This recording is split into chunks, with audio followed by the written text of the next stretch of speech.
உளவியல் சார்ந்த ஒரு விஷயம். ஒரு வகுப்புக்குள் ஆசிரியர் உள்ளே நுழைகிறார். மாணவர்கள் எல்லோரும் எழுந்து வணக்கம் சொல்றாங்க ஆசிரியருக்கு. பிறகு ஆசிரியர் அவர்களை உட்கார வைத்துவிட்டு அவரிடம் ஒரு கேள்வி கேட்க ஆரம்பிக்கிறார். மேஜை மீது ஒரு டம்ளரில் தண்ணீர் இருக்கிறது. அந்த மேஜை மீது இருந்த கண்ணாடி டம்ளரை எடுத்து தூக்கி காட்டுகிறார். ஆசிரியர் இதை காட்டி, இது எவ்வளவு வெயிட் இருக்கும் சொல்லுங்க பார்க்கலாம் அப்படின்னு பிள்ளைங்களை கேட்குறார். ஒரு பையன் எழுந்து 100 கிராம் சார் அப்படிங்கிறான். இன்னொரு பையன் எழுந்திரிச்சு 50 கிராம் இருக்கும் சார் அப்படிங்கிறான். மாணவர்கள் எல்லாம் ஆள் ஆளுக்கு ஒரு எடையை சொல்கிறாங்க. அதுக்குன்னு ஒரு எடை யாராலும் சரியாக சொல்ல முடியாது. வெயிட் போட்டால் தான் எடை தெரியும். சும்மா கண்ணால் பார்த்துட்டு சொல்கிறது தான். அது கண்ணாடி டம்ளர் வேற. இதோட சரியான எடை எனக்கும் தெரியாது. ஆசிரியர் சொல்கிறார். இதோட எடை எனக்கும் தெரியாது. ஆனால் என்னோட கேள்வி இது மட்டுமே இல்லை. வேற நான் கேட்குறத நீங்கள் சொல்லுங்கள் பார்க்கலாம் அப்படின்ட்டு ஒரு பையனை எழுந்திரிச்சு நிற்க சொல்கிறார். நீங்கள் சொல்லு இந்த கேள்விக்கான பதிலை அப்படின்னு கேட்குறார். வாத்தியார் சொல்கிறார் தொடர்ந்து, இதை அப்படியே நான் என் கையில் பிடிச்சிட்டு இருந்தேன்னா என்ன ஆகும் சொல்லுங்க அப்படிங்கிறார். ஒன்றுமே ஆகாது சார் அப்படின்னு அந்த பையன் சொல்கிறான். Very good. ஆனால் 1 மணி நேரம் இப்படியே நான் பிடிச்சிக்கிட்டு இருந்தேன்னாக்கா பிறகு என்ன ஆகும் அதையும் சொல்லுங்க பார்க்கலாம். அந்த பையன் சொல்கிறான், உங்கள் கை வலிக்கும் சார் அப்படின்னு. சரி, இப்போ கை வலிக்கும்னு சொல்லிட்டீங்க. ஒரு நாள் முழுக்க இப்படியே நான் வச்சுருந்தேன்னா அப்போ என்ன ஆகும் அதையும் சொல்லுங்க. அதுக்கும் அந்த பையன் கரெக்டாக சொல்கிறான், உங்கள் கை அப்படியே மறத்துடும் சார் அப்படின்னு. Very good, very very good.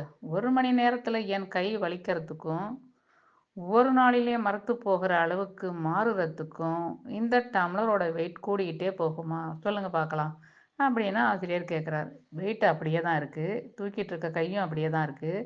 ஆனால் 1 மணி நேரத்துக்கு வலிக்குது. ஒரு நாள் பொழுதுக்கும் தூக்கிட்டு இருந்தாக்கா கை மரத்து போகுது. இது என்னத்தினால? அந்த டம்ளரோட வெயிட்டில் ஏதாச்சும் மாறுதல் இருக்குமா? இல்லை சார், அது இல்லவே இல்லை அப்படின்னு பசங்க சொல்கிறாங்க. எல்லா பசங்களும் சேர்ந்து கோரஸா. சரி, எனக்கு கை வலிக்காமல் மரத்துடாமல் ஆகணும்னா நான் என்ன பண்ணணும் அந்த ஆசிரியர் கேட்குறாரு பிள்ளைங்களை பற்றி. பிள்ளைங்க இப்போ என்ன சொல்லுவாங்க, கிளாஸை உடனே கீழே வச்சிடும் சார். அதுதான் பிள்ளைங்களோட ஒரு எல்லாருமே சொல்கிறது தான். கிளாஸை உடனே கீழே வச்சிருங்க, உங்களுக்கு கையில் இருக்கிற பிரச்சனை எல்லாமே சரியாயிடும் அப்படிங்கிறாங்க. உடனே ஆசிரியர் சொல்ல ஆரம்பிச்சிட்டார், எக்ஸாக்ட்லி, இதுதான் கரெக்டு, இதுதான் சரியானது. இந்த பிரச்சனைக்கு இந்த கிளாஸ் தான் பிரச்சனை. ஒரு பிரச்சனை நமக்கு வந்துச்சுன்னா அதை அப்படியே மண்டைக்குள்ளே வெயிட்டாக தூக்கி வச்சுக்கிட்டே நம்ம இருந்தோம்னாக்கா இதே போல தான். 1 மணி நேரம் வச்சுருந்தோன்னா வலிக்கும். ஒரு நாள் முழுக்க வச்சுருந்தா மூளை செயலிழந்து மரத்து போயிடும். கை எப்படி மரத்து போச்சோ அதே மாதிரி மூளையும் மரத்து போகலாம். அதனால் பிரச்சனைன்னு வந்துட்டாலே அதை சால்வ் பண்ணணும், அதை தீர்க்கறது வழியை பார்க்கணும். இல்லாட்டி அதை தூக்கி ஓரமாக வச்சிடணும். நம்மளால் தீர்க்க முடியாத பிரச்சனைனாக்கா அதை ஓரம் கட்டிடணும். இதுதான் இதுக்கு சரியான தீர்வு.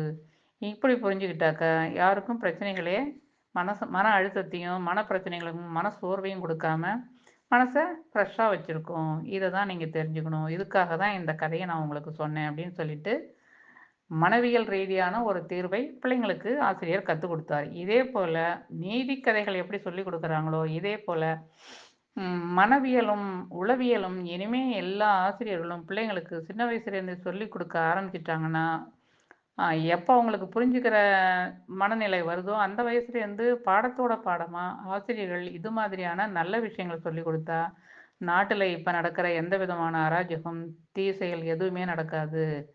மாணவர்களோட மனசை களிமண்ணை பாண்டம் பண்ணுற மாதிரி தான் ஆசிரியர் கையில் வெறும் மண்ணை கொடுத்துருக்கோம். அவங்க அதை அழகான வடிவமாக்க வேண்டியது அவங்க கையில் தான் இருக்குது. அவங்க இது குரு சிஷ்ய முறையில் மனசை அவங்களும் உடன்பட்டு மன ரீதியாக இந்த காரியத்தை செய்யணும். வெறும் பாடம் நடத்தணும், சரியாக போச்சு, மார்க் வாங்கினாங்க, பாஸ் ஆனாங்க, மேலே போயிட்டாங்கங்கிற மாதிரி இல்லாமல் நல்ல மனிதராக மாற்ற வேண்டியது ஒரு ஆசிரியரோட கடமை. எல்லா ஆசிரியர்களும் இதை மனசில் வச்சுக்கிட்டு பாடம் நடத்தணும். நடத்தினா நாட்டில் எந்த பிரச்சனையும் வராது. பிள்ளைங்களுக்கு நல்ல மாணவர்களாகவும் நல்ல மனிதனாகவும் ஆக்கிறது தான் முதல் கடமையாக இருக்கணும் ஆசிரியர்களுக்கு. படிப்பும் கல்வியும் அதனால் உண்டாகிற பலன்களும் 2ஆம் பட்சமாக இருக்கணும். அதுவும் அவசியங்கிற மாதிரி இதுவும் அவசியம். மனுஷனாக இருக்கும்போது தான் மனசை சரியாக வச்சுருந்தா தான் படிப்பும் நல்ல விதமாக அவங்களுக்கு மனசில் பதியும். இதை கவனத்தில் வச்சுக்கிட்டு ஆசிரியர்கள் செயல்படணும். இதுதான் மனோதத்துவ ரீதியான தீர்வு. நன்றி.